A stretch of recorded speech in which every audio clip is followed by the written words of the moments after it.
নীলাঞ্জনার দেওয়া হুমকি সাদরে গ্রহণ করলো এবার অনির্বাণ এবং রাই। হ্যাঁ বন্ধুরা, ভিডিওতে লাইক দিয়ে দেখতে থাকুন। যে মুহূর্তে কিনা নীলু বলতে থাকে যে রাই দিদি ভাই, তোর বরকে আমি ধ্বংস করে দেবো, তোর বর যাতে কোনো দিনও কারো কাছে গিয়ে নিজের এই মুখটা না দেখাতে পারে, আমি সেই ব্যবস্থা করবো, এই আমি সকলের সামনে তোকে বলে দিলাম। কারণ আর যাই হোক না কেন, তুই বড্ড বেশি বার বেড়ে গিয়েছিস। তুই একবারও ভাবলি না যে তোর মায়ের পেটের বোনের শ্রদ্ধাহানি করার চেষ্টা করছে যে ব্যক্তিটা, তুই সেই ব্যক্তির সাপোর্টে গেলি। তুই একবারও ভাবলি না যে তোর এই সময় আমার পাশে থাকার কথা। ঠিক সেই মুহূর্তে রাই বলতে থাকে যে তুই যা পারিস তুই করে নে, কারণ তোর মতন একটা নোংরা অপরাধীকে আর যাই হোক না কেন রাই কোনো মতেই ভয় পায় না। যা নীলু, তোকে আমি আজাদি দিলাম। ঠিক সেই মুহূর্তেই নীলাঞ্জনা বলতে থাকে যে দেখ দিদিভাই, এবার তোর বরকে ধ্বংস করার জন্য আমি ঠিক কী করি। অন্যদিকে যখন অনির্বাণের একের পর এক ক্লায়েন্টসের কাছ থেকে অনির্বাণের ফোন আসতে থাকে, ঠিক সেই মুহূর্তে অনির্বাণ বলতে থাকে যে কিছুই বুঝতে পারছি না রাই, হঠাৎ করে আমার সকল ক্লায়েন্টসরা আমার সাথে যোগাযোগ করার জন্য এতটা উদ্বিগ্ন হয়ে পড়েছে কেন। ঠিক সেই মুহূর্তে রাই বলতে থাকে যে অনির্বাণ, এতটা ডেসপারেট হওয়ার তো কোনো কিছু নেই, তুমি বরঞ্চ তাদের সঙ্গে কথা বলো, কথা বলে দেখো। ঠিক সেই মুহূর্তে অনির্বাণ ফোন রিসিভ করা মাত্রই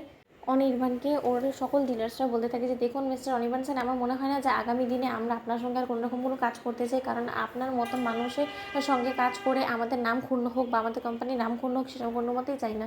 সো আমি সরি যে আমরা এই ডিলটা আপনার সাথে কোনো মতে ক্র্যাক করবো না। ঠিক সেই মুহূর্তে অনির্বাণ বলতে থাকে যে কেন, এমন কী করে ফেললাম আমি যার ফলে কিনা আপনাদের মনে হলো যে আমার কোম্পানির সাথে জুড়লে আপনাদের কোম্পানির নাম ক্ষুণ্ণ হবে। ঠিক সেই মুহূর্তে অনির্বাণের ডিলার্সরা বলতে থাকে যে আপনি আমাদের কাছ থেকে সকল কিছু গোপন করে গেলেও কথা কিন্তু কোনো মতে চেপে থাকে না, কথা ঠিকই বের হয়। আর আমাদের কানেও এসেছে যে আপনি ঠিক আপনার শালিকার সঙ্গে ঠিক কী নোংরামোগুলো করেছেন, এবং এতে করে আপনার চরিত্রে যথেষ্ট পরিমাণে কিন্তু কলঙ্কের দাগ লেগেছে, এবং আপনি এই কলঙ্কের দাগ না মোছা পর্যন্ত আম সরি টু সে আমরা কোনো মতে আপনার সঙ্গে নতুন কোনো ডিল আর ক্র্যাক করবো না।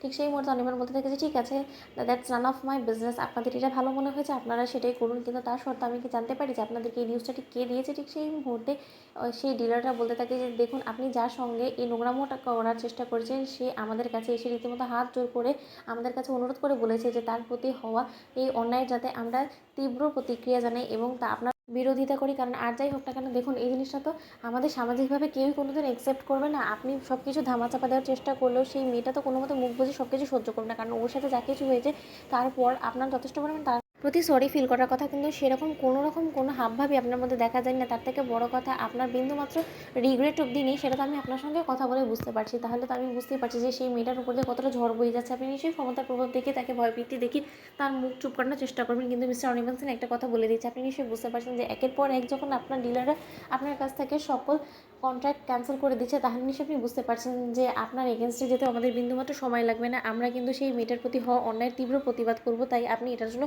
প্রস্তুত থাকবেন। ঠিক সেই মুহূর্তে অনির্বাণ বলতে থাকে যে আপনাদের যা ইচ্ছা আপনারা করে নিন, সামান্য 2 টাকার মেয়ের কথা শুনে আপনারা যখন আমার চরিত্রটাকে জাজ করেই ফেলেছেন, তাহলে আমার কিছু বলার নেই। তোমাদের লাইক এবং শেয়ার সাবস্ক্রাইব তুলো না।